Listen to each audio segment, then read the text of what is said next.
Alors moi je suis né en Guadeloupe en 1980 et j'ai été victime enfant d'un ouragan. L'ouragan Hugo en 1989 a partiellement détruit ma maison. Ce qui m'a profondément marqué, c'est à quel point mes parents avaient préparé cette catastrophe naturelle. Notre maison était assurée et donc quand le soleil s'est levé et qu'il a fallu constater les dégâts, mon père a dit c'est pas grave, on va reconstruire parce qu'on est assuré. Ça c'est vraiment le début de mon engagement pour la météorologie, même si la fille dont j'étais amoureux, c'était l'astrophysique. Je voulais être astronome, c'était vraiment le métier que je voulais faire, mais on n'a pas d'observatoire astronomique en Guadeloupe et en Martinique.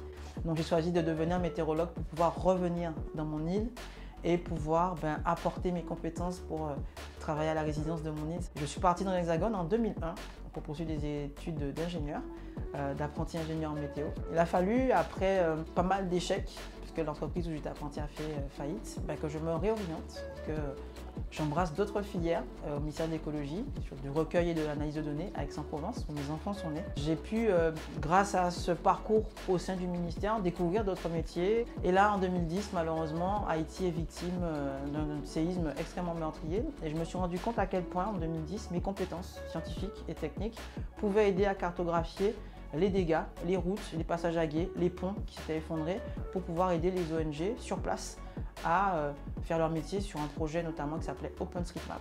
Et je me suis rendu compte à quel point, après chaque crise, tout le monde courait un peu partout. On était très peu efficace sur la gestion de crise. L'une des premières choses que les gens demandaient après une catastrophe, c'est de pouvoir communiquer, donner des nouvelles à leurs proches. Et c'est comme ça que je suis devenu au fil de l'eau hacker, puis radioamateur, parce qu'on avait besoin de détourner des systèmes existants, d'en fabriquer parfois, pour pouvoir atteindre l'objectif. L'objectif, c'était toujours, en urgence, permettre aux gens de communiquer, permettre aux ONG de reconnecter leurs équipes et de pouvoir coordonner l'aide. Je me suis orientée ensuite vers la prévention des catastrophes naturelles parce que 1 euro mis dans la prévention, c'est 7 à 10 euros évités au moment de la crise.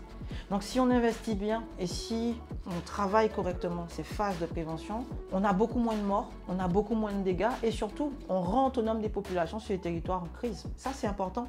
On l'a vu après Irma. Donc c'est important que dans nos territoires insulaires, on ait la capacité, pendant quelques heures, quelques jours, voire quelques semaines, la capacité d'être autonome pour s'alimenter, pour produire de l'eau potable, pour pouvoir communiquer, appeler à l'aide, pour proposer de l'aide. Comme je ne fais pas confiance aux systèmes d'information et aux personnes parfois qui construisent ces systèmes d'information, je veux savoir comment ils fonctionnent. Et en sachant comment ils fonctionnent, on peut les détourner pour les rendre plus sûrs, pour les rendre plus durs, pour leur permettre, en cas de mode très dégradé, coupure de courant par exemple, en cas de tsunami, d'être les plus efficaces possibles pour des populations qui pourraient en avoir besoin. J'ai dérivé sur la cybersécurité, puisqu'une attaque cyber, c'est aussi des moyens de systèmes d'information qui sont dégradés. Et donc il est important de préparer aussi les populations à des risques technologiques qui pourraient potentiellement impacter leur vie.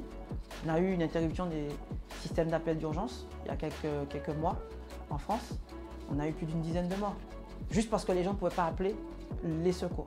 On parle malheureusement toujours de hackers qui ont eu des actions malveillantes, donc des voleurs, des personnes qui harcèlent. Heureusement, je fais partie des hackers bienveillants. On devrait dire hackers tout court, mais malheureusement, pour faire la distinction, on dit hacker éthique. Il y a plus d'une dizaine de milliers de postes à pourvoir aujourd'hui, justement pour contrer des actions qui ont été faites par des hackers malveillants. C'est une école qui m'a appris à respecter des enfants qui ont parfois le tiers de mon âge. J'ai aujourd'hui des jeunes, la semaine dernière que j'ai croisés, qui ont à peine 14 ans et à qui j'ai très peu de choses à apprendre.